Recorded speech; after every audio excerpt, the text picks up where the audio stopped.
Hi everyone, welcome back to the channel. Today's topic, Pikkon. How strong is he in Dragon Ball Z? In the filler. Pikkon is a character for me that I really appreciate. He is how filler should be done. He's a great filler character. I think we can all agree that we all enjoy the Otherworld tournament filler. Okay? Pikkon, I feel though, doesn't get the credit he deserves. I feel like Pikkon is often lowballed in terms of power. We see that when they go to Hell and they fight Frieza, King Cold, the Ginyu Force, and Cell, we do see that Goku takes care of the Ginyu Force.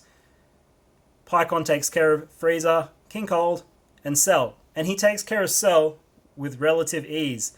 And a lot of people often say that's due to the fact that he caught Cell off guard. I've often disagreed with that assertion. I think Pikkon was faster than Cell, and I think Pikkon was stronger than Cell. And I'm about to explain why. Today's video will be a short and sweet one, but I'd like to hear your thoughts down below at the end of the video on whether you agree with me or whether you think Pikkon just caught Cell off guard. Now, the fight between Goku and Pikkon starts off with some sandbagging. We know that Goku and Pikkon are just testing each other's limits out. They're not really taking the fight too seriously at that stage. It's not until Pikkon takes off his weighted training clothes and Goku goes Super Saiyan that the fight really picks up. And at that point we see that Goku at the start of that part of the fight is doing okay. He's keeping up with Pikkon, but Pikkon's still not taking it seriously. So in my opinion, that shows Pikkon at that point still has an advantage. We also see that during the fight, back and forth, Goku doesn't really get any clean hits on Pikkon, except at one point when he uses the Super Kaioken, which is when he stacks his Kaioken on top of Super Saiyan. Now, we don't know the multiplier he was using of Kaioken, but what we do know is Super Saiyan's a 50 times multiplier. Even if he's just using a regular Kaioken, that's a big buff on his Super Saiyan form. And even then, Pikkon's not really phased by the punch. He shows a number of techniques during that fight that Goku has no answer for. Maybe you can put it down to the fact Pikkon just has really good techniques that are hard to counterattack and hard to defend. You know, his Hyper Tornado attack, the Thunder Flash, these attacks we see Goku takes a lot of damage from. And we see that he's having trouble fighting back. We also know in Dragon Ball that attacks amplify your power. Okay? So if Goku was forced to use the Super Kaioken at one point just to get a hit on Pikkon, and even after that, Pikkon didn't seem too phased by that. And he basically has the advantage over Goku using Hyper Tornado and Thunder Flash. I think it's safe to say Pikkon was significantly stronger than Goku, and probably faster too if you watch the exchanges.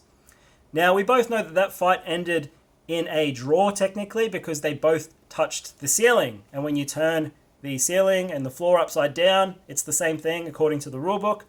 And that's disappointing because I always thought that that fight was really cool. And I thought that it shows that you don't always have to be the strongest to win. It takes you back to those World Martial Arts Tournament days where sometimes you don't have to be the strongest to win the tournament.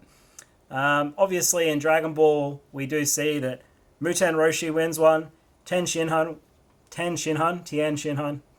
wins one, and Goku wins one.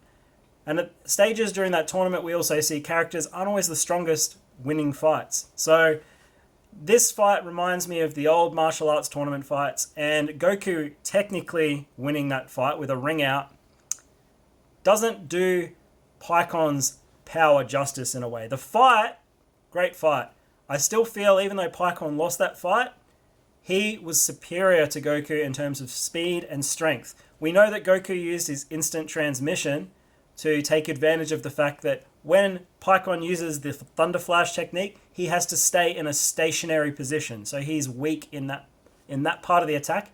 He's completely able to be attacked. So I think that Pikkon's strength is close, if not around, possibly Super Saiyan 2 levels. For him to destroy Cell the way he did, just completely wipe him out with a single attack, to me, that says that he's got some serious power. I never bought into the whole Cell was debuffed when he died. This is filler we're talking about at the end of the day. So there is new rules with filler in a way. we know that Cell and Frieza aren't even supposed to keep their bodies. They're supposed to be turned into spirits and have their memories erased and their body is destroyed.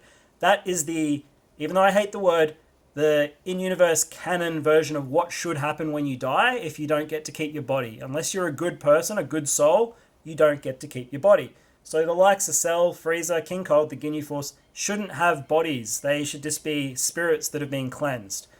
So that in itself is kind of where the filler, doesn't line up with the in-universe explanation of what happens when you die. So the rules can be a little loose, but I definitely think that taking that filler for what it was, filler, and that character, Pikkon, for what he was, that was supposed to be a display of his strength to show Goku that there are fighters in the afterlife, that he has a bit of catching up to do in order to get there.